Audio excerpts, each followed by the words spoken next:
జిల్లా సత్తుపల్లి పట్టణంలోని శ్రీనివాస టాకీస్ రోడ్లో ఓ వ్యక్తి ఇంటి ముందు పార్క్ చేసి ఉన్న బైక్ ను గుర్తు తెలియని వ్యక్తి అపహరించాడు. నడుచుకుంటూ వచ్చిన ఓ యువకుడు ఇంటి ముందు నిలిపి ఉంచిన బైక్ ను స్టార్ట్ చేసుకుని అక్కడి నుంచి తీసుకెళ్లాడు. అయితే ఈ దృశ్యాలు సమీపంలోని సీసీటీవీ కెమెరాలో నమోదయ్యాయి. ఇటీవల సత్తుపల్లి పట్టణంలో వరుస బైక్ దొంగతనాలు కలకలం రేపుతున్నాయి.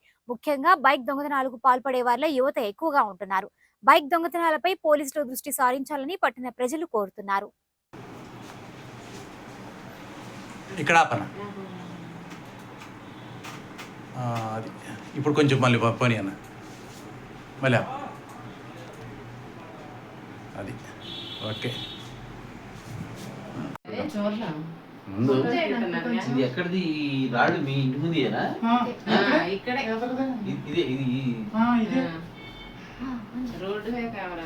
ఇప్పుడు బండి అక్కడ పెట్టి దాని తాళం ఉంది చూడండి బాబు. అదే తాళం చేసి పట్టుకొచ్చుకోండి. తాళం తీసుకొచ్చుకోండి. ఎట్లే పెట్టరంట వీడియోలో అది ఓపెన్ చేయండి. చేయనా